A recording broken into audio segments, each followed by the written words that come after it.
Hello जी, नमस्कार, सत श्री अकाल, अस्सलाम वालेकुम। केम छो, कैसे हैं आप सब लोग। मैं हूं आपकी अपनी प्यारी सी ममता सचदेवा, एक बार फिर से आप सबके साथ में।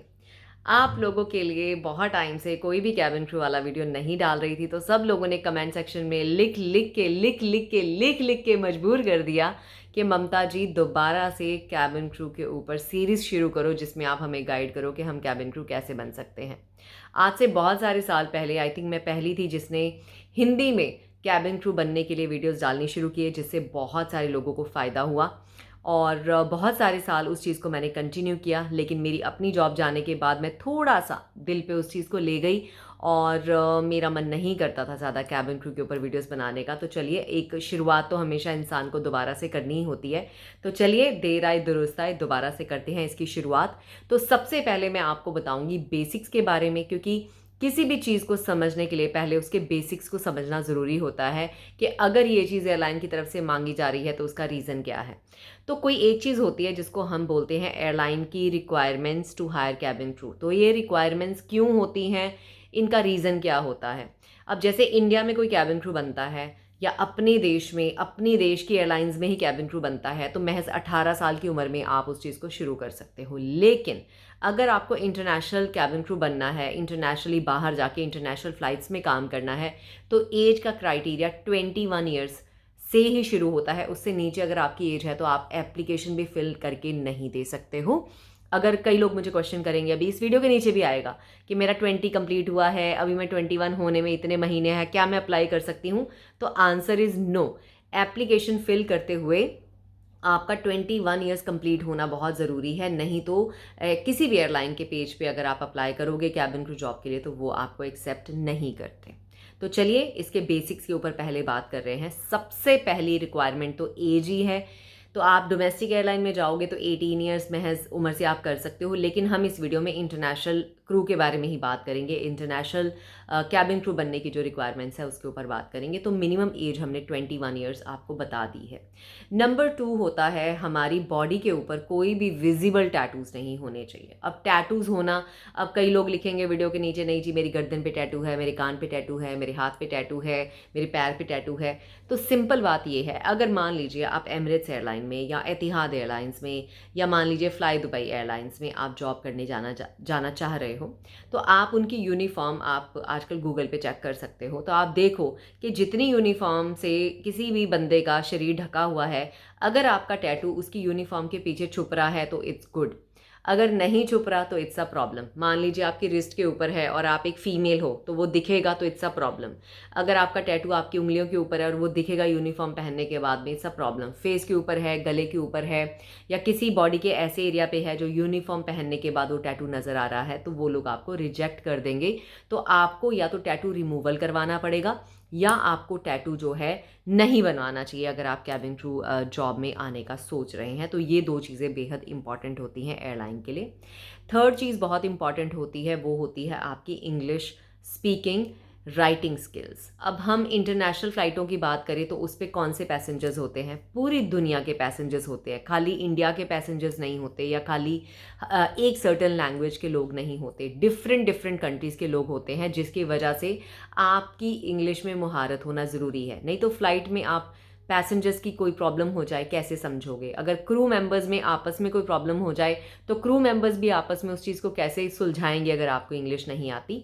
तो आपकी इंग्लिश राइटिंग एंड स्पीकिंग दोनों इसलिए भी ज़रूरी है क्योंकि फ़्लाइट में काम आएंगी। सेकेंडली, जितनी भी इंटरनेशनल कैबिन क्रू जो ट्रेनिंग्स होती हैं, जब आपको हायर कर लिया जाता है उसके बाद कंपनी अपनी ट्रेनिंग देती है क्रू मेंबर्स को हायर करने के बाद, वो पूरी की पूरी इंग्लिश में होती है।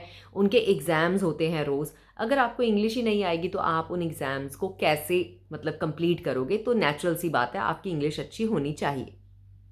उसके बाद बारी आती है कि पढ़ाई कितनी की होनी चाहिए। तो पढ़ाई में ये है क्लॉज कि 12th मिनिमम पास होनी चाहिए, और लेकिन वो भी किसी ना किसी रिकॉग्नाइज्ड बोर्ड या यूनिवर्सिटी से। अगर आप कहो मैंने प्राइवेट किया है, मैंने 12th ऐसे ही कर लिया, नहीं, वो चीज़ एक्सेप्ट नहीं होगी। और 12th आपकी प्रॉपर किसी बोर्ड से होनी चाहिए और उसका सर्टिफिकेट आपके हाथ में होना चाहिए, the time you are applying for the job, उस टाइम पे, ठीक है। उसके अलावा एक चीज़ होती है BMI, बॉडी मास इंडेक्स। तो देखिए, वेट मैनेजमेंट के ऊपर एयरलाइंस वाले बहुत ध्यान देते हैं, तो कोई भी जो थोड़ा ओवरवेट है उस चीज़ से वो थोड़ा परहेज़ करते हैं। तो इसलिए आपका BMI भी जो है, आपकी हाइट एंड वेट का एक प्रोपोर्शन जो है अच्छे लेवल पे होना चाहिए। और हर एयरलाइन का BMI you can check on their website. जब भी आप कैबिन क्रू जॉब को अप्लाई करने के लिए उनके पेज के ऊपर जाओगे, जो कि इसके बाद वाली वीडियोज़ में मैं आपको अब से बताती रहूँगी, तो उसमें आपको मैं बता दूंगी इस एयरलाइन का BMI इतना है। लेकिन ओवरऑल अगर बॉडी मास इंडेक्स आपका एक आपकी हाइट वेट के प्रोपोर्शन में नॉर्मल है, तो I think they will accept you, it's not at all a problem. उसके बाद बारी आती है, लोग कहते हैं मैं खूबसूरत नहीं हूँ, मेरा रंग बहुत सांवला है, मेरे फेस के ऊपर पिंपल्स हैं, मेरे फेस के ऊपर दाग हैं। देखिए, सिंपल बात क्या है, हॉस्पिटैलिटी और एयरलाइंस में आज हज़ारों लोगों की ज़रूरत है। सबके कॉम्प्लेक्शन बिल्कुल 100% परफेक्ट नहीं है। As long as fully groom होने के बाद आप प्रेजेंटेबल दिखते हो और मतलब आपका फेस बहुत ज़्यादा, अगर कोई मान लीजिए दाग हैं भी और मेकअप करने के बाद वो छुप जाते हैं, तो एयरलाइन को कोई प्रॉब्लम नहीं है आपसे, एक्सेप्ट कि कोई ऐसे दाग हैं जो बहुत ज़्यादा एविडेंट हैं, उससे एयरलाइन को डेफिनेटली प्रॉब्लम हो सकती है, नो डाउट अबाउट इट। जैसे कोई बर्निंग मार्क्स होते हैं हाथों के ऊपर, बाहों के ऊपर, जो बहुत ज़्यादा विजिबल होते हैं, तो उससे फिर एयरलाइन वाले आपको एक्सेप्ट नहीं करते। बट अदरवाइज जैसे मेरे फेस पे भी बहुत सारे निशान हैं, सो बहुत सारे लोग मैंने एयरलाइन में देखे हैं कि जिनके फेस के ऊपर निशान है, उनको भी एक्सेप्ट किया जाता है, ऐसी कोई बात है नहीं।